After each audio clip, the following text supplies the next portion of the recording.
அது வந்து கண்டிப்பா ஏற்றுக்கொள்ள முடியாது. பிரதானத்துவம் இந்த கூட்டத்தில் கூட்டப்பட்டது. ஏன் இவ்வளவு பெரிய ஒரு கன்ஃபியூஷன்? நான் ரொம்ப சிம்பிளான ஒரு பர்சன். அவருக்கு வேற எந்த விதமான ரைட்ஸும் கிடையாது. நேர்பட பேசு நிகழ்ச்சிக்கு உங்கள் அனைவரையும் அன்போடு வரவேற்கின்றேன். இன்றைய நிகழ்ச்சியில் நாம் விவாதிக்க இருக்கக்கூடிய தலைப்பு 2019 தேர்தல் வெற்றியை மீண்டும் பெறுவாரா மோடி? இந்த தலைப்பில் தான் நம்ம விவாதிக்க இருக்கிறோம். நான் கருத்துரையாளர்களை உங்களுக்கு அறிமுகம் செய்து விடுகிறேன். காங்கிரஸிலிருந்து திரு கோபண்ணா அவர்கள் வணக்கம். பத்திரிகையாளர் சபீர் அகமது அவர்கள் வணக்கம். அரசியல் விமர்சகர் ரவீந்திரன் துரைசாமி அவர்கள் வணக்கம். திமுகவிலிருந்து பேராசிரியர் கான்ஸ்டன்டைன் அவர்கள் வணக்கம். நம்மோடு பாஜகவிலிருந்து ஆசீர்வாதம் ஆச்சாரி அவர்களும் இணைந்திருக்கிறார். அனைவருக்கும் என்னுடைய வணக்கங்களை தெரிவிச்சுக்கிறேன். ரவீந்திரன் துரைசாமி, உங்களிடமிருந்தே தொடங்குறேன். கருத்து கணிப்பு முடிவுகளை நம்ம தொடர்ந்து சில வாரங்களாகவே புதிய தலைமுறையில் பார்த்துட்டு வரோம். புதிய தலைமுறை இந்த ஃபெடரல் இணையதளத்திற்காக ஏபிடி நிறுவனம் நடத்திய கருத்து கணிப்புகளின் தொகுப்பா இன்னைக்கு பேசலாம் அப்படின்னு நினைக்கிறேன். இந்தியா முழுமைக்குமான இடங்களாக கருத்து கணிப்பு முடிவுகள் வந்திருக்கு. பாஜகவுக்கு 364 374 இடங்கள் கிடைக்கும். காங்கிரஸுக்கு 50 55 இடங்கள். திமுக கூட்டணிக்கு 29 31 இடங்கள். இன்னும் நிறைய இருக்கு. நம்ம தமிழ்நாட்டுக்குள்ளேயும் வச்சு பேசலாம், இந்திய அளவிலும் பேசுகிற போது இந்த பாஜகவுக்கான இடங்கள் இருக்குல்ல, 364 374. நீங்க தொடர்ந்து சொல்லிட்டு வர்றதுதான், 3வது முறையும் ஹேட்ரிக் வெற்றியை மோடி பெறுவார் அப்படின்றத. இந்த கருத்து கணிப்புகள்லாம் உங்க கருத்துக்கு வலு சேர்த்துக்கிறதுன்னு புரிஞ்சுக்கிறதா? நீங்க எப்படி பாக்குறீங்க? கண்டிப்பா இந்த கருத்து கணிப்பு நம்மளோட கருத்தின் திசைக்கு வலு சேர்க்குது. திசைக்கு தான் அந்த ட்ரெண்ட் அது இருக்கும்னு. நம்ம 2 முறை இந்தியாவில் லீடர் எபோவ் த பார்ட்டின்னு மோடி நிரூபிச்சிருக்கிறாரு. 2014 ஸ்ட்ரக்சரல் பிஜேபி ஸ்ட்ரெங்த்தை விட அவர் லீடர்ஷிப்பு மக்கள் மத்தியில் ஈடுபட்டதுனால அவர் தனி மெஜாரிட்டி 84 ராஜீவ்காந்திக்கு பிறகு வந்தார். 2019 முன்னை விட அதிக வாக்குகளையும் அதிக சீட்டுகளையும் பெற்றார். 3வது முறை அவர் களத்துக்குள்ளே வரும்போது முன்னை விட அதிக வாக்குகளையும் அதிக சீட்டுகளையும் பெறுவாருங்கிறது என் போன்றவர்களோட ஒரு கணிப்பாக நாம் சில அவருக்கும் அர்த்தமேட்டிக்கலி மகாராஷ்டிரா போன்ற ஸ்டேட்டுகளில் அவருக்கு லீடர் எந்த அடிப்படையில்? ஏன்னா 3வது முறை அப்படின்றப்ப அரசுக்கு எதிரான மனநிலை, ஆன்டி இன்கம்பன்சின்றது 2 மடங்கு அதிகமாக இருக்கும்ல. அதை தாண்டி எப்படி அதை 2019 விட 24 இன்னும் அதிகமா சீட்டு வரும்னு எப்படி யோசிச்சீங்க? 5 ஆண்டுகளில் ஆன்டி இன்கம்பன்சி இருக்கும்னு சொன்னாங்க. ஆன்டி இன்கம்பன்சி இல்லாமல் அதை ஓவர் கம் பண்ணி தான் வந்திருக்காரு. இந்த 2வது இதுலேயும் ஆன்டி இன்கம்பன்சி, பணவீக்கம், விலைவாசி, இது வேலையின்மை, பணவீக்கம், அது விலைவாசி உயர்வு, இந்த 2 புள்ளிலையும் மக்கள் மத்தியில் எதிர்கட்சிகள் அதை பிரச்சாரமாக முன்னெடுக்கிறாங்க. அதை விட மோடிக்கு லீடர்ஷிப்புங்கிறது பெரிய அளவில் இருக்கிறதா நான் கணிக்கிறேன். அதே வேளையில் கருத்து கணிப்புகளை பொறுத்தளவில் ஒரு ட்ரெண்டை சொல்லும் போது மத்திய பிரதேஷ் போன்ற மாநிலங்கள் எல்லாம் மோடி ஜெயிப்பாராங்கிற, இந்த பாஜக ஜெயிக்குமாங்கிறதுல ட்ரெண்டு மேலே ஏறி போகும்போது ஹெவியாட்டும் போயிடலாம். மோடியும் அதைத்தான் எதிர்பார்க்கிறார். என்னோட பார்வையில் 14-19 அவங்க பெர்ஃபார்ம் பண்ணுவாங்கங்கிறதான் நான் பார்க்குறேன். ஏன்னா இந்தியாவில் யோகேந்திர யாதவ் சொன்ன மாதிரி ஒரே சீராட்டி எல்லா மாநிலங்களும் இருக்காது. ஒரு சில மாநிலங்கள் ஒரு சீரா இருக்கும், இன்னும் சில மாநிலங்கள் வேற ஒரு சீரா இருக்கும். அந்த மாதிரி பல இடங்கள்ல மாறுபட்ட ரிசல்ட் வர்றதுக்கும் சில மாநிலங்கள். சரி, நம்ம ஒட்டுமொத்த தொகுப்பா பார்க்கிற போது 364 to 374 நம்பர் உங்களுக்கு ஏற்புடையதா இருக்கா? இதுல மாற்று எனக்கு ஏற்புடைய நம்பர் 300 தாண்டி போயிருவாங்கிறது எனக்கு ஏற்புடைய நம்பரா இருக்குது. அது 370ங்கிறது அந்த ஆர்டிகல் 370 அபாலிஷ் பண்ணதுனால சென்டிமெண்டலா அந்த RSS கேடர்களை உத்வேகப்படுத்துறதுக்காக மோடி அதை முன்னிறுத்தி செய்யறாரு. ஏன்னா பல கட்டங்கள்ல பல கருத்து கணிப்புகள் ஒரு திசையை நோக்கி சொல்லும் போது அது ஜம்பாய் வந்த இதையும் நம்ம பார்த்திருக்கோம். அந்த வகையில் இந்த கருத்து கணிப்பு மோடி மீண்டும் வருவாருங்கிற அந்த திசையை காட்டுறதா அளவுக்கு நான் பார்க்கிறேன். மீண்டும் வருவதற்கான வாய்ப்பு இருக்கு அப்படின்னு. இப்ப என்டிஏ அலைன்ஸா நீங்க ஒட்டுமொத்தமா நீங்க சொல்வது 300 தாண்டுவாங்க, அதற்கான வாய்ப்பு இருக்கு அப்படின்றதுதான் உங்கள் முதல் கட்ட பார்வையா இருக்கு. நிச்சயமா. கான்ஸ்டன்டைன், உங்கள் பார்வை எப்படி? நீங்க இதுல இந்த பிஜேபின்னு சொல்லியிருக்கிறது நேத்தோ முந்தானாலும் நம்ம கோயம்புத்தூரில் ஒரு பெரிய பூகம்பம் நடந்துரும்னு சொல்லிட்டு அப்புறம் எதுவுமே நடக்காமல் இந்த முருகன், வானதி சீனிவாசன்லாம் உட்காந்து ஏதோ ஒரு சினிமா ஓடினாங்களே, அந்த கம்பெனி தானே? அதான பிஜேபி? அந்த பிஜேபி தானே சொல்றீங்க? ரொம்ப எளிமைப்படுத்தி நான் எளிமைப்படுத்தி கேட்கலீங்க, ஒரு அடையாளத்துக்காக கேட்கிறேன். நான் இப்படி சொல்லட்டுங்களா? சொல்லுங்க. இந்த 5 மாநில தேர்தல்ல பெரும்பான்மையான மாநிலங்கள்ல வெற்றி பெற்றுச்சுல ஒரு கட்சி, அந்த கட்சின்னு சொன்னா ஏத்துக்க மாட்டீங்களா? ரைட், வச்சுப்போமே. உங்க பார்வையில் அப்படி, தமிழ்நாட்டு பார்வையில் இப்படி. சரி, சரிதானே? இப்ப நீங்க பேச போறது தமிழ்நாட்டு பார்வையில். அதனால அந்த கட்சி வந்து இப்ப எனக்கு என்னன்னா 364 டு 374 வந்து பிஜேபி தனியே என்டிஏ. அப்ப இது தப்பு இல்ல. அவங்க 400ல சொல்லிட்டு இருந்தாங்க. மோடி, பிரதமர் மோடி 400 சொல்லிட்டு இருக்கும்போது நீங்க 364 74ன்னு போட்டீங்கன்னா, நான் நீண்ட நாள் புதிய தலைமுறையில் வந்து விவாதம் நடத்தியவன் என்கிற நன்றி விசுவாசத்தோடு சொல்லுகிறேன், உங்கள் நிர்வாகத்தை கவனமாக வைத்துக் கொள்ளுங்கள். இடியோ ஐடியோ இன்று இரவோ நாளை காலையோ கூட வரலாம். ஏனென்றால் அவர்கள் சொன்ன 400க்கு கீழே நீங்கள் குறைத்திருப்பது அது அவர்களுக்கும் நல்லதல்ல, உங்களுக்கும் நல்லதல்ல. இது என்னுடைய தாழ்மையான வேண்டும். இப்போ அரசியல் ரீதியான விமர்சனங்களை முன்வைக்கிறதுக்கு உங்களுக்கு முழு உரிமை இருக்கு, அதை நான் வரவேற்கிறேன். ஆனா இப்போ கருத்து கணிப்பை ஏற்கலாம், ஏற்காமல் போகலாம். கடந்த முறை வந்து திமுக தான் மீண்டும் ஆட்சி அமைக்கும்னு கருத்து கணிப்புகள் வருது. அது ஒரு சயின்ஸா நீங்க பார்க்கலையா? ஒரு மெத்தடாலஜியை யூஸ் பண்ணி ஒன்னு சொல்றாங்க, அதிலிருந்து பேசாம அதை நீங்க உள்நோக்கமாகத்தான் நீங்க அணுகணும்னு நினைக்கிறீங்களா? இல்ல விஜயன், எதுக்காக இப்ப நீங்க கேட்டீங்கல்ல, நான் கொஞ்சம் ஆழமாவே அந்த சப்ஜெக்ட் ஸ்டாட்டிஸ்டிக்ஸ் தெரிஞ்சதுனால சொல்றேன். அதுல sample space design, randomized block டிசைனா சிம்பிள் டிசைனா அப்படின்னு எடுத்து 2-வே அனாலிசிஸா அல்லது மல்டிவே அனாலிசிஸா அப்படின்னு எடுத்து நம்ம ஒரு ஹைபாதிசிஸ் செட் பண்ணுவோம். அதாவது இந்த தேர்தலில் இந்த போக்கு இப்படி இருக்கும் என்று நாங்கள் தீர்மானிக்கிறோம். அப்ப அந்த ஹைபாதிசிஸுக்கு இந்த அனாலிசிஸ் வரும் பொழுது ஒரு ஸ்டேட்மெண்ட் கொடுப்போம். என்ன கொடுப்போம் அப்படின்னா, the situation and the circumstances remain constant till the incident happens. Right. இப்ப நீங்க தேர்தல்னு எடுத்திருக்கீங்க அப்படின்னா, இந்த தேர்தல் இன்று நாங்கள் எடுக்கிற இதே நிலையில் இருந்தால் இந்த முடிவு. ரைட். சரிதானே? கரெக்ட். இதுதான் வந்து நான் படிச்ச வரைக்கும் ஸ்டாட்டிஸ்டிக்ஸ்ல ஒரு அனாலிசிஸ்ல நாங்க ஹைபாதிசிஸ் கீழே எழுதுவோம். ஓகே. இந்த இது வந்து ஓகே ஆகலாம் எப்பன்னா நாங்க எடுத்திருக்கிற இந்த சூழ்நிலைகள் மாறாமல் இருந்தால். ஆமா. ஏதேனும் மாற்றம் வந்ததுன்னா வேறு நிகழ்வு வரலாம். அப்ப அரசியல்ல 24 மணி நேரத்தில் நிகழ்வுகள் மாறியது உண்டு. இப்ப நீங்க 2019 கம்பேர் பண்ணிருக்கிறதுனால சொல்றேன். புல்வாமாவுக்கு முன்னாடி அந்த 40 பேர் கொல்லப்படுவதற்கு முன்னாடி இருந்த ட்ரெண்ட் வேற, அந்த 40 பேரை கொன்ன உடனே மாறின ட்ரெண்ட் வேற. ஓகே. ஓகே. சோ என்ன பொறுத்த வரைக்கும் நீங்க இன்னும் ஒரு சராசரியா பாத்தீங்கன்னா குறைஞ்சபட்சம் இன்னொரு 30 நாள் இருக்கு தேர்தல் முதல் போலிங் வர்றதுக்கு. சரிதானே? மார்ச் 12 அவங்க டிக்ளேர் பண்றதா சொல்லி இருக்காங்க, டேட் அனௌன்ஸ் பண்றதா. அப்ப அதுல இருந்து பாத்தீங்கன்னா, அப்ப இதனுடைய நோக்கம் என்ன? இது வந்து அந்த 30 நாளும் மாறாம இருக்குமா? இன்னைக்கு இருக்கிற அரசியல் சூழல் அது மாறுதலுக்கு உட்பட்ட. ஆனா ஒரு கேள்வி, இப்போ ரவீந்திரன் துரைசாமி அவர்கள் சொன்ன மாதிரி நம்பர் எண்ணிக்கை மாறலாம் குறையலாம்ன்றத இது அந்த திசையை காமிக்குது, ட்ரெண்ட் எப்படி போகுதுன்னு காமிக்கிறதையும். கரெக்ட். அப்படி இருக்கா இந்தியா மக்களோட மனநிலை? அப்படி இருக்கா? இல்ல விஜயன், இந்த ட்ரெண்ட் செட்டிங்க்கு இது பயன்படுதுன்னு சொல்றேன். ரெண்டுக்கு வித்தியாசம் இருக்கு. சோ இது ஒரு விதமான பர்செப்ஷன்.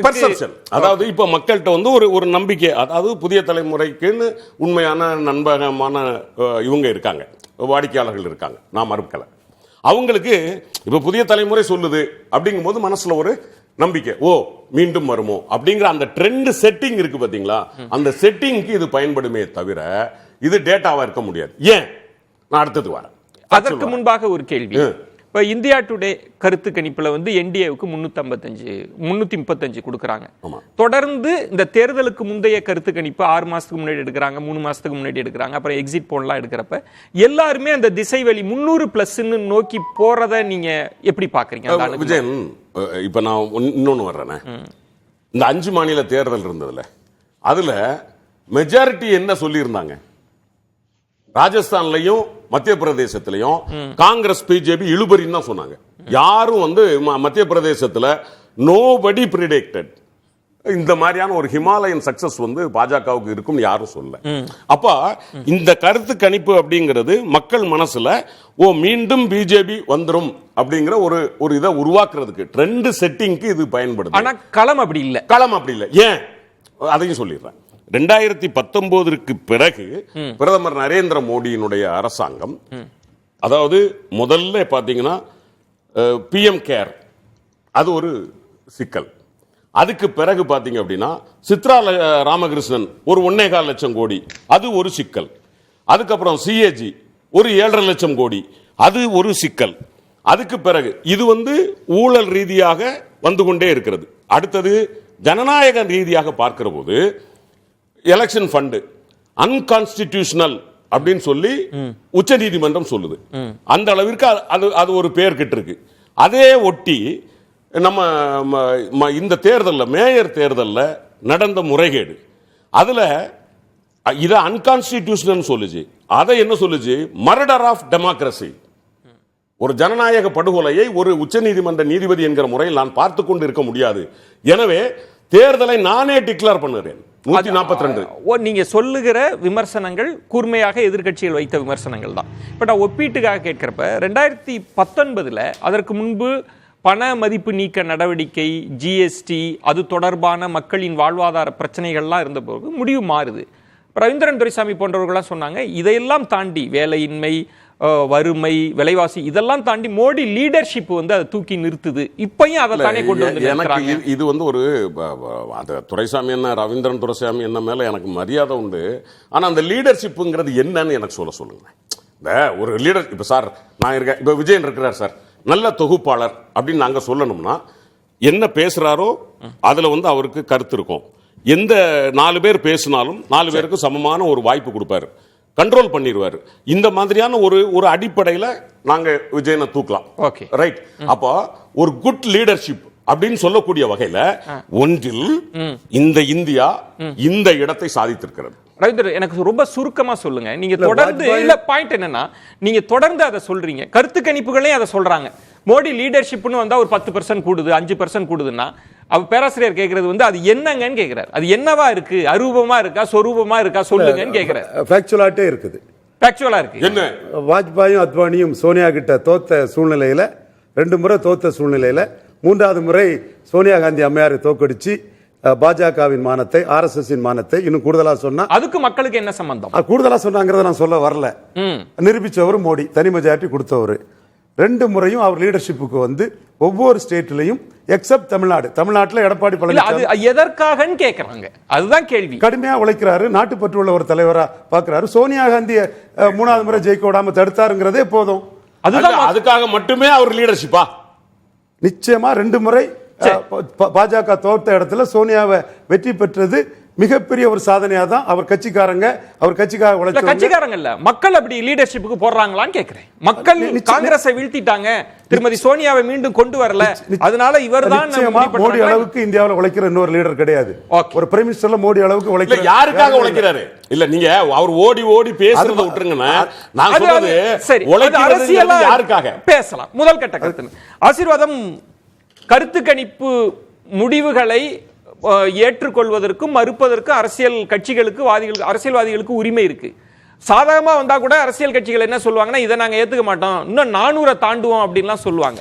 அதையெல்லாம் தாண்டி நம்ம பேச வேண்டியது டேக்அவே என்னன்னா, இந்த திசை வழி பாஜகவை நோக்கி நகருகிறது காற்று அப்படின்ற ஒரு பார்வையும், நாள் பேராசிரியர் கான்ஸ்டன்டைன் சொல்றது அப்படி கிடையவே கிடையாதுன்றார். இதெல்லாம் ஒரு பர்செப்ஷனை ஏற்படுத்துறாங்களே தவிர உண்மை நிலவரம் அது அல்ல அப்படின்றார். அதுக்கு வாய்ப்பே இல்லைன்றார். வணக்கம் விஜயன். இந்த விஷயத்தை பொறுத்தவரை நீங்க கொடுத்திருக்கீங்க இல்லையா, 364-374 இதுலயே வந்து எனக்கு வந்து உடன்பாடு இல்லை. எஸ், ஏன்னா காரணம் இருக்குது. நாங்க காத்துல நாங்க பேசல, நாங்க எங்களுடைய கள நிலவரம் எங்களுக்கு தெரியும், அதை பேஸ் பண்ணி தான் பேசுறோம். இல்லாட்டினா பிரதமர் நரேந்திர மோடி வந்து ஒரு கிளாரியன் கால் கொடுத்தாரு. பாஜக தன்னந்தனியாக 370 சீட்டுகளையும் தன்னுடைய கூட்டணி கட்சிகளோடு சேர்ந்து 400 சீட்டுகளையும் பெற வேண்டும். இது வந்து எங்கள் ஒவ்வொரு காரியகர்த்தான நம்ம தொண்டர்கள், 18 கோடி தொண்டர்கள் கொண்ட எங்க பாஜக ஒவ்வொரு தொண்டனுக்கும் அவர் கொடுத்த ஒரு பணி. எங்களுக்கு அடுத்த 60, 70, 80, 90 நாட்கள்ல இதுதான் வேலை. அதே சமயம் திரு ரவீந்திரன் துரைசாமி அவர்கள் சொன்னார் இல்லைங்களா, அதுல வந்து அந்த ப்ரோ இன்கம்பென்சியா ஆன்டி இன்கம்பென்சியான்றதுல நான் ப்ரோ இன்கம்பென்சி தான் நான் சொல்றேன். அதாவது 1984 அன்னை இந்திரா காந்தி அவர்கள் இறந்ததற்கு பிறகு நாடு வந்து ஒரு அசாத்தியமான ஒரு சூழ்நிலையில் இருந்த பொழுது, ஒரு அனுதாப அலை வீசும் பொழுது காங்கிரசுக்கு 400 சீட்டுகளை தாண்டி அங்கு வந்து அவர்கள் வெற்றி பெற்றார்கள். அந்த எலெக்ஷனுக்கு பிறகு 2014 வரை எந்த ஒரு கட்சியும் தனித்து பெரும்பான்மையாக 272 தொடவே இல்லை. முதல் முறையாக திரு நரேந்திர மோடி அவர்கள் 2014 பாஜகவே 272 தொட்டது. அதே போல் 2019 300 தாண்டி 303 வந்து சேர்ந்தது. பேராசிரியர் பேராசிரியர் கான்ஸ்டன்டைன் அவர்கள் பேசும்போது பேராசிரியர் கான்ஸ்டன்டைன் சொன்னாரு, நானும் ஒரு பேராசிரியராக இங்க உள்ள டெல்லியில் உள்ள பல்கலைக்கழகத்தில் வேலை செய்யும் போது நாங்கள் வந்து இதே மாதிரி சர்வீஸை நாங்களும் பண்றோம். எங்களுடைய இந்த அவர் சொன்னார் இல்லைங்களா, ஹைபோதேசிஸ், நல் ஹைபோதேசிஸ், இதனுடைய வேரியபிளே என்ன தெரியுங்களா, ப்ரோ இன்கம்பன்சி. ஏன் அப்படின்னா, மூன்றாவது முறையாக மக்கள் பிரதமர் நரேந்திர மோடி மேல் ஒரு அசாத்தியமான நம்பிக்கை வைத்துள்ளார்கள். அதற்கு காரணம் இந்தியா பாதுகாப்பாக இருக்க வேண்டும் என்றால் அது பாஜகவின் தலைமையில் தான் இருக்க முடியும். மக்கள், குறிப்பாக மகளிர் ஓட்டு போடுவது திரு நரேந்திர மோடி அவர்களுக்காகத்தான். இளைஞர்கள் ஓட்டு போடுவது நரேந்திர மோடி அவர்களுக்காகத்தான்.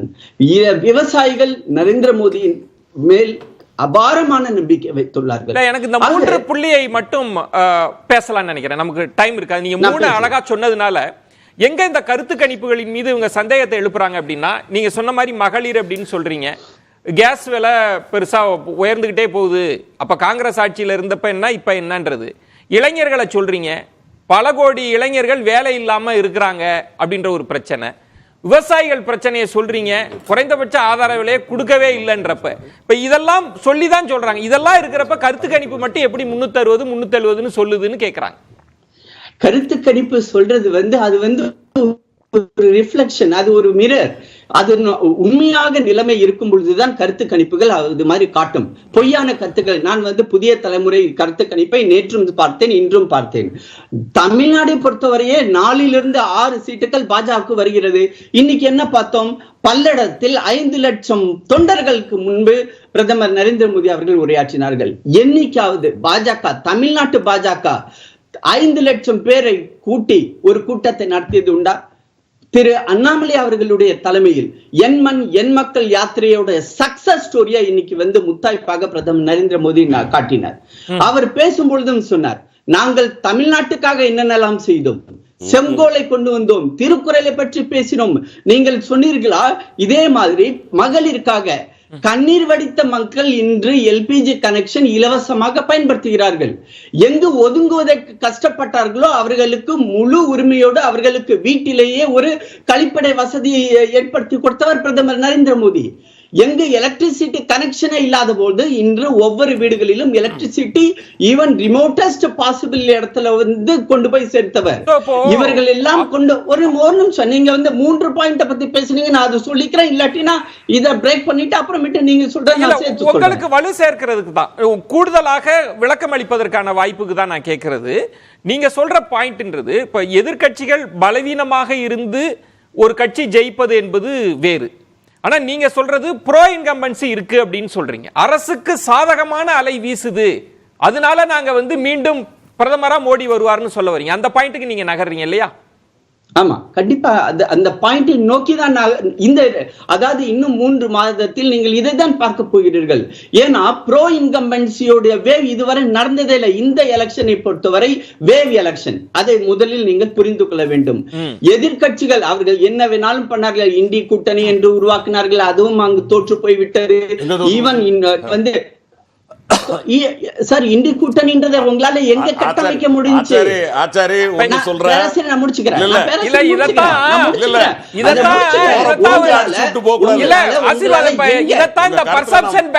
சொல்லி எலெக்ஷனுக்கு முன்னாடியே தோத்து போச்சுன்னு ஒண்ணு கட்டுறது ஒரு கதைய, அதைத்தான் அவர் சுட்டி காட்டுறாரு. என்னங்க ஒண்ணுமே நடக்கல, அதுக்குள்ளே தோத்து போச்சுன்றீங்க. சார், நான் தீர்க்க தரிசனமா 3 மாசத்துக்கு முன்னாடியே சொல்றேன் இந்த ஆச்சாரியா, வேற ஒண்ணு இல்ல. நாங்க களத்துல பாக்குறோம் சார், நாங்க களத்துல பாக்குறோம், நாங்க வந்து என்ன நடக்குது அப்படின்றத பாக்குறோம், எங்களோட ஸ்ட்ரைக் ரேட்டை வச்சு பாக்குறோம். நீங்க நம்ம வந்து 3-4 மாசத்துக்கு முன்னாடி என்ன பேசணும், 3 மாநிலத்துல பாஜக வரவே வராதுன்னு நாங்க ஸ்ட்ரைக் ரேட் என்ன காட்டணும் உங்களுக்கு? நம்மளே இத பத்தி விவாதிச்சு பேசலாம் இல்லீங்களா? நீங்களே சொன்னீங்க ஒரு பாயிண்ட்ல முக்கியமான இடம், அதிலிருந்தே நம்ம நகர்த்த முடியும்னு நினைக்கிறேன். இப்போ இந்த முடிவுகள்லாம் எப்படி பாக்குறீங்கன்றது ஒண்ணு.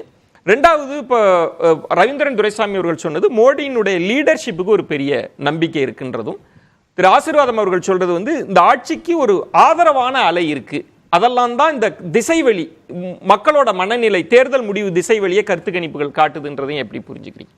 இல்லை, ஆசீர்வாதம் ஆச்சாரி அவர்கள் பல்லடம் பொதுக்கூட்டத்தில் 5 லட்சம் பேர் திரண்டதா சொல்கிறாங்க. அந்த காலத்தில் ஏமாற்றலாம், இந்த காலத்தில் தொலைக்காட்சிகள் வந்த பிறகு எவ்வளோ பேர் வந்தாங்கன்னு படம் பிடித்து காட்டுகிறது. அங்கே நான் விசாரித்தேன், பல்லடத்தில் நண்பரிடம் விசாரித்தேன். 40,000 to 50,000 நாற்காலிகள் போடப்பட்டிருக்கு. மேக்சிமம் 50,000 பேர் வந்திருக்கலாம், அதுக்கு மேலே கிடையாது. அது 5 லட்சம் சொல்கிறாருன்னா அவர் கணிப்பு, அது வெற்றியை பற்றி அவர் கணிப்புன்னா மோடி கணிப்பு இருக்கு பாருங்க, 370, 400. அது இவிஎம்மோட கூட்டணி வச்சாதான் சாத்தியம், இல்லைன்னா முடியாது, வாய்ப்பே இல்லை, வாய்ப்பே கிடையாது. நான் சொல்கிறேங்க, மோடிக்கு எதுக்கு ஓட்டு போடணும் சொல்லுங்கள்? அவர் என்ன பண்ணார்? இந்த 2014 to 2024 வரைக்கும் 10 ஆண்டு கால ஆட்சியில் கொடுத்த வாக்குறுதிகள் எதையாவது ஒன்று நிறைவேற்றினாரு சொல்லுங்க. ஆண்டுக்கு 2 கோடி பேருக்கு வேலை, 20 கோடி பேருக்கு வேலை கொடுக்கணும். மேசிவ் அன்எம்ப்ளாய்மெண்ட், 45 வருடங்களில் இல்லாத வேலையில்லா திண்டாட்டம் தலைவிரித்து ஆடுகிறது.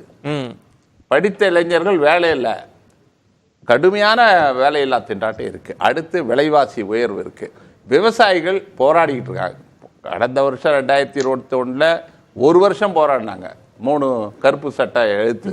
அதுக்கப்புறம் தேர்தல் நேரத்தில் வித்ட்ரா பண்ணீங்க. அதுக்கப்புறம் மறுபடியும் குறைந்தபட்ச ஆதரவு விலை கேட்டு போராடிக்கிட்டு இருக்காங்க. விவசாயிகளிடம் பெரிய டிஸ்கண்டென்ட் இருக்கு, பெரிய ஒரு எதிர்ப்பு, வாழ்வாதார பாதிப்பு பிரச்சனை இருக்கு. விமர்சனங்களை கூர்திட்டுக்கிறீங்க. ஆனா அவர் சொன்ன முக்கியமான பாயிண்ட், எங்க மோடி அவர்கள் லீடர்ஷிப்ல ஸ்ட்ரைக்கிங் ரேட்டை பாருங்க, தொடர்ந்து வெற்றி பெறாருன்னு சொன்னார். நான் சமீபத்தில் ஒரு இளைஞர், அவர் வந்து துரு ரதின்னு, அவர் வந்து நாள்தோறும் வீடியோ வெளியிடுறார். அதில் ஒரு ஜனநாயகம் நாட்டில் ஜனநாயகம்னு சொல்லிக்கிட்டு ஒரு சர்வாதிகாரி படிப்படியாக எப்படி பரிணமிக்கிறார் அப்படின்றத ரொம்ப அழகாக அவர் ஒவ்வொரு வியூவர் இதுக்கும் 10 மில்லியன் வியூவர்ஷிப் கிடைக்குது சொல்கிறாங்க. 10 மில்லியன், 1 கோடி பேர் பார்க்குறாங்க ஒவ்வொரு வீடியோவையும். இளைஞர்கள் தான் நிறைய பார்க்குறாங்க. நான் பார்க்குறேன், அது ஃபாலோ பண்ணுறேன்.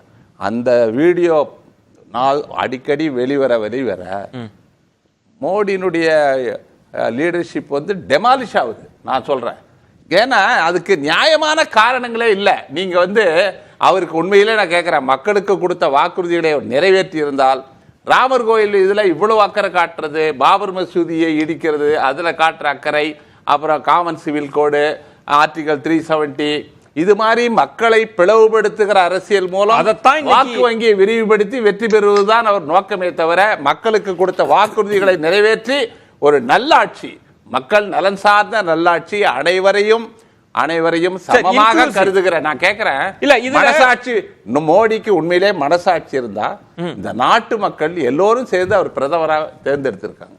அனைத்து மக்களையும் அவர் சமமாக கருதுகிறாரா? இதுவரைக்கும் இருந்த பிரதமர்கள் ஜவஹர்லால் நேருலிருந்து எல்லாரும், மன்மோகன் சிங்கில் இருந்து அனைத்து மக்களையும் சமமாக கருதுறாங்க. இவர் கருதுகிறாரா? என்ன கேக்குறேன்னா, இவர் எப்படி லீடர்ஷிப் குவாலிட்டி இருக்கு அவருக்கு? இல்ல, ஆனா அது தேர்தல் ரிஃப்ளெக்ட் ஆகுதான்னு கேக்குறேன். இல்ல நான் சொல்றேன், ரிசல்ட்டா வருதான்னு கேக்குறேன். சரி தப்புக்குள்ள நான் வரல. ஜவஹர்லால் நேரு சொன்னார், பெரும்பான்மையானவர்கள் எடுத்த முடிவு எல்லா நேரங்களிலும் சரியாக இருக்கும் என்று கூற முடியாது. அதனால அவர்கள் தவறாக வழிநடத்தப்படலாம். அவர்களை கேரி பண்றாரு அவரு. எது ராமர் கோயில காட்டுறாரு, அதுல வெற்றி பெறாரு. ஆமா, அது என்ன ராமர் கோயில் கட்டுங்க, மக்கள் பிரச்சனை தீர்த்து விடுமா?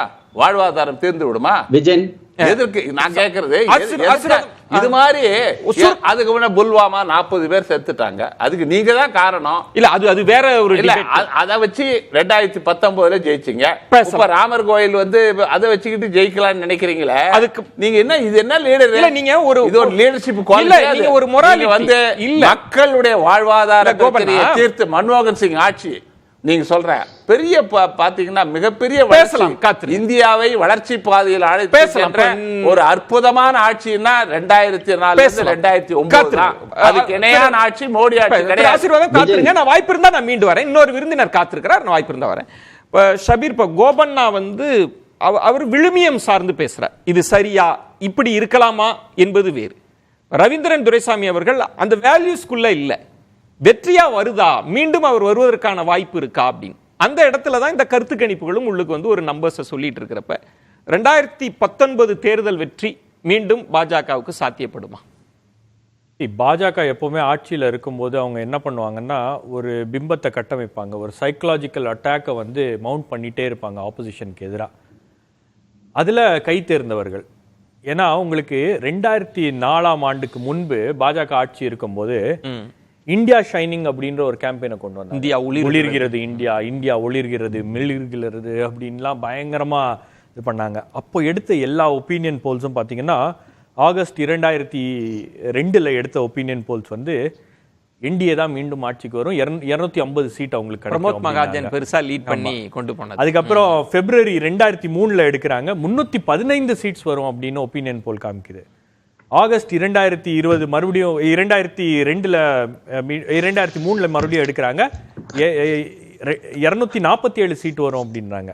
2004 ஜனவரியில எடுக்கும்போது சர்வேல ஒப்பீனியன் போல்ஸ்ல 335 சீட் வரும் பிஜேபி, என்டிஏ தான் மீண்டும் ஆட்சி அமைக்கும் அப்படின்ற அளவுக்கு வந்து அந்த பிம்பம் என்பது கட்டமைக்கப்பட்டிருக்கு. 2004 ரிசல்ட்ஸ் வரும்போது காங்கிரஸ் மீண்டும் ஆட்சி அமைக்கும் போகுது. ஆமா, அப்போ அத்வானியே சொன்னாரு, நாம வந்து தோத்ததற்கான காரணம் வந்து ரொம்ப நம்ம வந்து ஓவர் கான்பிடன்ஸ், அதீத நம்பிக்கையோட நாம இருந்ததுனால நமக்கு இந்த தோல்வி என்பது கிடைத்திருக்கிறதா அப்படின்னு. இன்னைக்கு ஒரு அதீத நம்பிக்கையை வெளிப்படுத்துறாங்க பிஜேபி. நீங்க பிரைம் மினிஸ்டர் இது வரைக்கும் 2 எலெக்ஷன், ஜெனரல் எலெக்ஷன் சந்திச்சிருக்காரு. இது வரைக்கும் அவர் வந்து டேபிளை தட்டி நாங்க 300 சீட்டு 370 சீட் வருவோம்னு பேசினதில்லை. ஆனா இப்ப பேசுறாரு, ஏதோ ஒரு விஷயம் அவர் பேச வச்சிருக்கு. இல்ல எனக்கு ஒண்ணு, ஏன்னா மூணாவது பத்திரிகையாளரா விளக்குங்களேன். ஒருத்தர் கான்பிடென்ட்டா சவால் விட்டு பேசுறது, நான் ஜெயிப்பேன்னு தெரிஞ்சு தட்டி 400 சீட்டுப்பா அப்படின்னு சொல்றது, அப்படி பார்க்கலையா அதை நீங்க? ஏதோ ஒண்ணு அவர் ஒரு பிரஷர் பண்ணுது, அதனால ஒரு கான்பிடன்ஸ் மாதிரி வெளிப்படுத்துறாருன்னு சொல்ல வரீங்களா? இல்ல, இந்த 370 நம்பர் யாருக்கு அப்படின்னு கொஞ்ச நேரத்துக்கு முன்னாடி பாஜக ஸ்போக்ஸ் பர்சன் ஆசீர்வாதம் சார் வந்து சொன்னாரு, இது எங்களுடைய காரியகர்த்தாவுக்கான நம்பர். அப்ப இந்த நம்பரை வந்து நாம வந்து பாஜக தொண்டர்களுக்காக பிக்ஸ் பண்றோம், இது மக்களுக்கான நம்பர் கிடையாது அப்படின்றத அவரு சொல்றாரு. அப்போ உங்களுக்கு வந்து இந்த நாட்டில் ஏகப்பட்ட பிரச்சனைகள் இருக்கிறது. வேலைவாய்ப்பின்மை ஒரு பெரிய பிரச்சனை, விலைவாசி உயர்வு ஒரு பெரிய பிரச்சனை, உங்களுக்கு பொருளாதாரம் வந்து சரிந்திருக்கிறது, மக்களுடைய அன்றாட வாழ்க்கை அப்படின்றது பாதிக்கப்பட்டிருக்கு. நீங்க எடுத்த சர்வேலியே உங்களுடைய வாழ்க்கை தரம் எப்படி மாறி இருக்கு அப்படின்னா கிட்டத்தட்ட 50% பேர் வந்து என்ன ஏற்கனவே இருந்துச்சோ அதுதான் இருக்கு, பெரிய மாற்றம்லாம் எங்களுக்கு நடக்கல அப்படின்றது தான் வந்து சர்வே முடிவுகள் வந்து பல்வேறு மாநிலங்கள்ல வந்திருக்கு. ஆமா, நீங்க சர்வேக்குள்ள போறதுனால நான் அதுக்குள்ள ஒரு கேள்வி கேட்கிறேன். இது அரசியலா பார்த்து பதில் சொல்லுங்க. நம்ம தொடக்கத்துல பேசினதுதான், எல்லா சர்வேலையும் அப்படி இருக்கு, எங்களுக்கு பிரச்சனை இருக்கு, வேலையின்மை இருக்குன்னு. ஆனா ஏன் ஓட்டா மாறுதுன்றப்ப மோடி லீடர்ஷிப் இல்ல, அதுதான் மோடி லீடர்ஷிப் அப்படின்ற கேள்வியை அந்த சர்வேல நுழைக்கிறீங்க. மோடி லீடர்ஷிப் மீண்டும் வேண்டுமா அப்படின்னா அவங்க வந்து மோடி லீடர்ஷிப்புக்கு ஒரு கருத்தை சொல்றாங்க, கருத்து சொல்லிட்டு அவரால் நகர்ந்து போக முடியாது. பட் இதுல என்ன விஷயம் அப்படின்னு பாத்தீங்கன்னா, உங்களுக்கு இந்த கருத்து கணிப்புகள்லாம் ஒரு கருத்தை உருவாக்குகிறது. நீங்க இந்தியா முழுவதும் எடுத்திருக்கக்கூடிய எல்லா கருத்து கணிப்புகளும் பாத்தீங்கன்னா பாஜகவுக்கு ஒரு அட்வான்ஸ் ஸ்டேஜ்ல பாஜக இருக்கிறது, ஒரு அட்வான்டேஜ் அவங்களுக்கு இருக்கிறது அப்படின்றது சொல்றாங்க. இதே தான் 2004 சொன்னாங்க. உங்களுக்கு கடைசியில ஓட்டு போட்டு அந்த கடைசி ஓட்டு எண்ணும் போதுதான் உங்களுக்கு உண்மையிலேயே மக்கள் யாருக்கு வாக்களித்திருக்கிறார்கள் அப்படின்னு தெரியும். நாமெல்லாம் வந்து ஒரு டேட்டாவை நம்ம கையில கிடைச்சிட்டு அதை வச்சுட்டு நம்ம பேசிட்டு இருக்கோம். உண்மையான மக்கள் பிரச்சனைகள் என்ன அப்படின்றது வந்து மக்களுக்கு அன்னைக்கு ஓட்டு போடும்போது அந்த 15 நாட்களுக்கு முன்பு தான் அதை டிசைட் பண்ணுவாங்க அப்படின்றதுதான் என்னுடைய கருத்து. சோ இந்த டேட்டா இன்னொன்னு நான் இதுல சொல்லிடுறேன். இப்ப நீங்க 374 பிஜேபி கூட்டணிக்கு கொடுக்குறீங்க, பட் அதே சமயத்துல காங்கிரஸுக்கு வந்து தனியா போடுறீங்க, காங்கிரஸ் 55 அப்படின்னு போடுறீங்க, டிஎம்கேக்கு 29 31. ஏன்னா அவங்க எல்லாம் ஆம் ஆத்மி கட்சி எல்லாமே ஒரே கூட்டணியில இருக்கும்போது, எஸ்பி எல்லாமே ஒரே கூட்டணியில இருக்கும்போது அந்த நம்பரை பிரிச்சு போடும் போது பாஜகவுடைய நம்பர் வந்து பெருசாவே இருக்கிறது. அது ஒரு தோற்றத்தை ஏற்படுத்துகிறது. எல்லாமே ஒரு சைக்கலாஜிக்கல், ஒரு ஒட்டுமொத்தமாக கூட்டி பார்க்கறப்ப ஒரு 106 110 இல்ல, கரெக்ட், நீங்க அப்படி வருது. பட் இந்த சர்வே எடுக்க காலகட்டம் என்ன, நீங்க நவம்பர் டிசம்பர் அந்த காலகட்டத்தில் எடுத்திருக்கீங்க. அதுக்கப்புறம் பல்வேறு விதமான டெவலப்மெண்ட்ஸ் அப்படின்றது நடந்திருக்கு. உங்களுக்கு வந்து இந்தியாவில் எடுத்திருக்கக்கூடிய எல்லா ப்ரீ போல் சர்வேலையும் வெஸ்ட் பெங்கால்ல திரிணாமுல் காங்கிரஸுக்கு கிட்டத்தட்ட 22 to 23 சீட்ஸ் கொடுக்குறாங்க. ஆனா இங்க 13 சீட் அப்படின்னு தான் வருது. YSRCPக்கு வந்து 13 சீட்டுன்னு கொடுக்குறீங்க. எந்த அடிப்படையில் வருது அப்படின்னு தெரியல. ஏன்னா அங்க YSRCPக்கு எதிராக ஒரு பெரிய கட்டமைப்பு, அரசியல் ரீதியாக என்னுடைய கேள்வி என்னன்னா, ஒரு கருத்து கணிப்பு நீங்க சொல்ற மாதிரி அது எண்கள் பல நேரங்களில் வெற்றியை தருது, பல நேர கணிப்புகளை பொய்யா போகுது.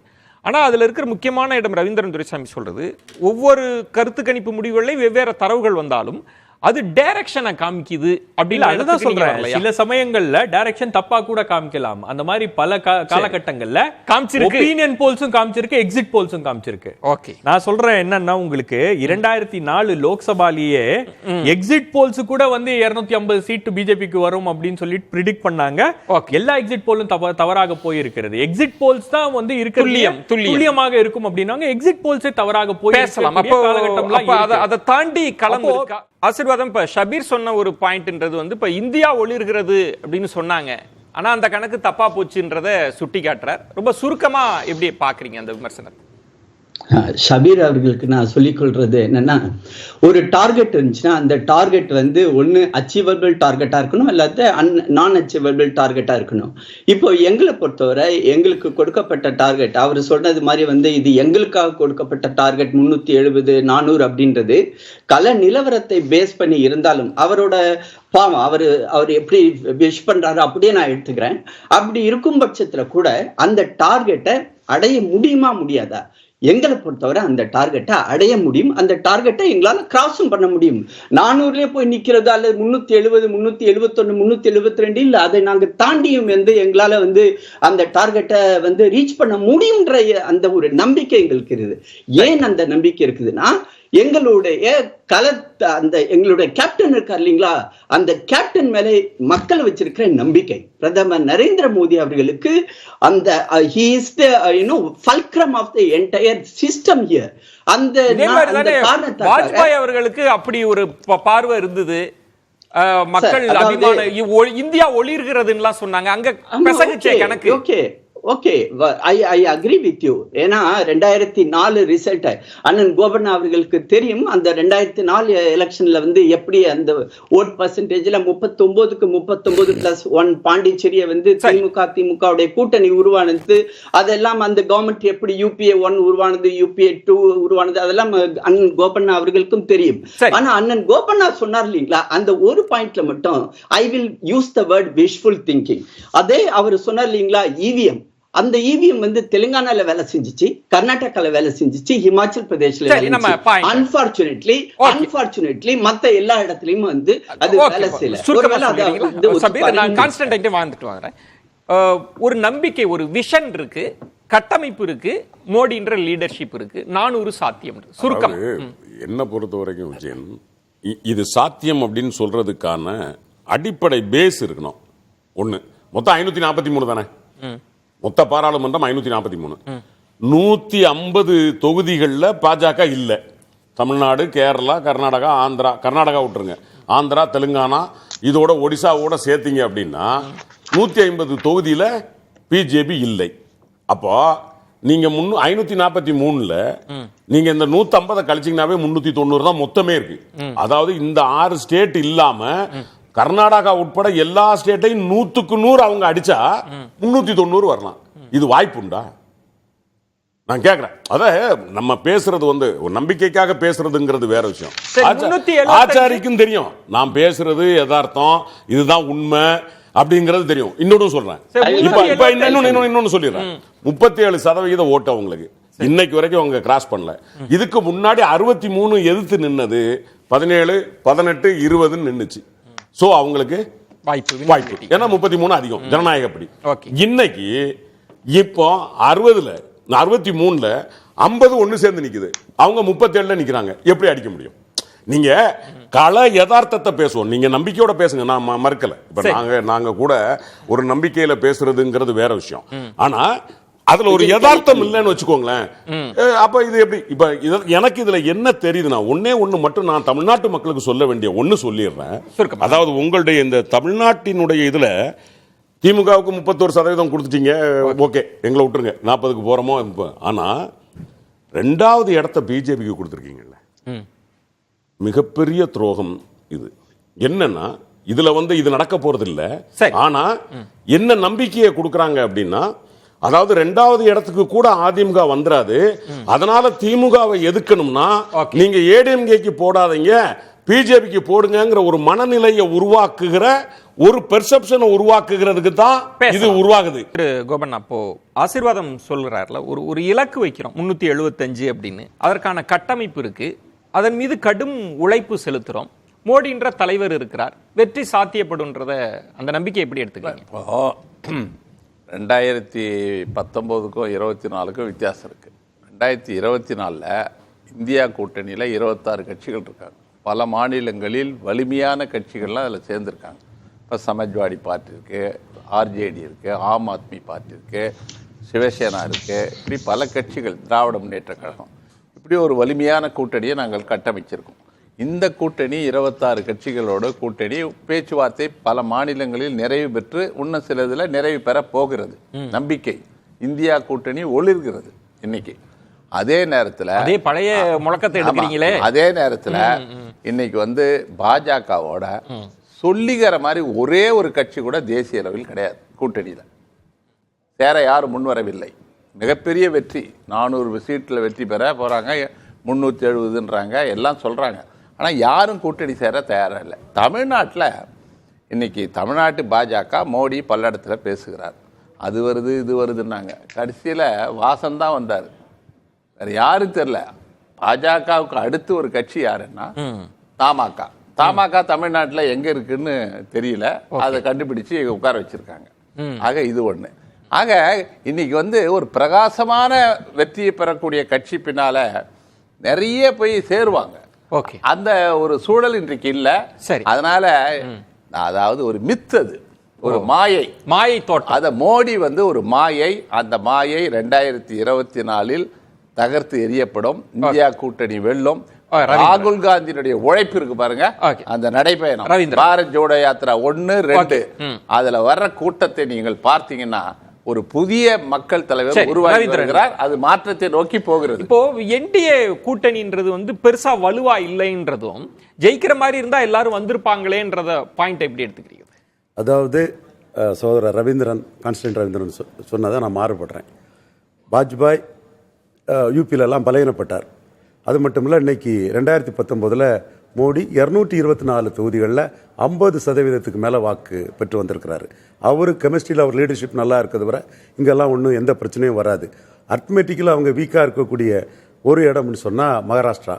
ஏன்னா ஷிண்டே அண்ட் அஜித் பவாரோட உத்தவ் தாக்கரேயும் சரத் பவாரும் லீடர்ஸ். அதில் ஒருத்தர் வரதுக்குள்ள வாய்ப்புகள் இருந்தால் பெட்டராக இருக்கும். நிதிஷ்குமார் வந்த மாதிரி அல்டிமேட்டிக்கலி ஸ்ட்ராங் ஆயிடுவாங்க. அப்புறம் மோடி லீடர்ஷிப்புங்கிற கெமிஸ்ட்ரி மேலே கொண்டு போயிடும். அந்த ஒரு ஸ்டேட் மட்டும்தான் பிரச்சனைன்னு பார்க்குறேன். அண்ணன் வாசன் அவர்களை சொன்னாப்புல, ஓகே, ரெட்டலையில் நின்ன வாசன் ரெட்டலையை விட மோடி லீடர்ஷிப்பு நிக்கலான்னு வந்திருக்கிறதே அதிமுக பாஜக கம்பேரிசனில் ஒரு சின்ன வெற்றியாவது அண்ணாமலை கிடைச்சிருக்குது. அதை கோபண்ணா அண்ணன் ஒத்துக்கிடுவார் நம்புறேன். அதே மாதிரி ஏசி சண்முகமும் ரெட்டையில நின்று கொஞ்சம் ஓட்டில் தான் உள்கட்சி அது கூட்டணி முரண்பாடில் தோத்தவர். அவரும் மோடி லீடர்ஷிப்புக்கு வந்திருக்காருன்னா 2 பேர் வந்திருக்காருன்னா கூட ஒரு பரவாயில்ல கூட்டணி. அது அதிமுகவோட இது பெட்டர்னு வந்திருக்காங்க இல்லையா?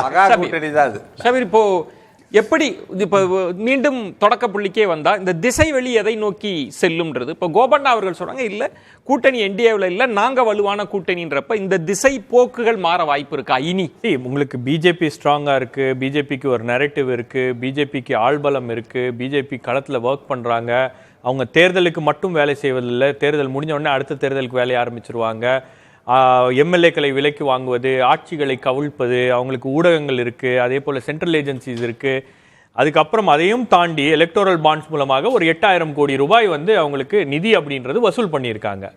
அப்போ இந்த அளவுக்கு வந்து பாஜக எப்பவுமே தேர்தல் எப்போ நடந்தாலும் தயார் நிலையில் இருக்கக்கூடிய ஒரு நிலையில பாஜக இருக்குன்னும் போது அவங்களுடைய மற்ற எஃபர்ட்லாம் இப்போ என்ன பண்றாங்க அப்படின்னா, எதிர்கட்சிகளை நலிவடைய செய்வது, மாநில வாரியாக ஒவ்வொரு மாநிலமாக போய் எந்த எதிர்கட்சிகள் இருக்காங்களோ அந்த எதிர்கட்சிகளை உடைக்கிறது, இல்லைன்னா சிபிஐ இடி விட்டு விசாரணை நடத்துவது, தேர்தலுக்கு அவங்க தயாராக முடியாத ஒரு சூழலை ஏற்படுத்துவது. நீங்க ஆம் ஆத்மி கட்சியோடைய பேங்க் அக்கௌண்ட்டை அட்டாச் பண்ணிடுவாங்கன்னு நினைக்கிறேன். அந்த அளவுக்கு வந்து பல்வேறு பிரச்சனைகளை செய்வது, இந்த மாதிரியான வியூகங்களை வைத்துதான் அவங்க சொல்லக்கூடிய அந்த 370 சீட்ஸோ அல்லது அந்த 400 சீட்ஸோ வந்து கொண்டு வர முடியும். நீங்க நியாயமாகவும் நேர்மையாகவும் ஒரு சமபலத்தில் இந்த தேர்தல் நடந்துச்சுன்னா உங்களுக்கு மக்கள் பிரச்சனைகளையும் மக்கள் வாக்களிக்கிறாங்களா இவங்களுடைய திட்டங்களுக்கும் அப்படின்னு நீங்க வந்துச்சுன்னா, நன்றி, இந்த சீட்ஸ் வராது. பொறுத்து இருந்து பார்க்கணும். ஏன்னா சில விமர்சனங்களை முன் வச்சிருக்கிறீங்க திரு ஆசீர்வாதம். கான்ஸ்டன்டைன், நீங்க இன்னும் தேர்தலுக்கு நேரம் இருக்கு, ஒவ்வொரு விமர்சனத்துக்கும் பதிலடி தரலாம், அப்பெல்லாம் நிறைய விவாதிக்கலாம் அப்படின்னு கேட்டுக்கொண்டு நான் இன்னொரு ஷோல நேரமின்மை கட்டாயம் இன்னொரு நிகழ்ச்சியில விரிவா பேசலாம். நன்றி, வணக்கம். அது வந்து கண்டிப்பா ஏற்றுக்கொள்ள முடியாது. பிரதானத்துவம் இந்த கூட்டத்துக்கு கூட்டப்படும்.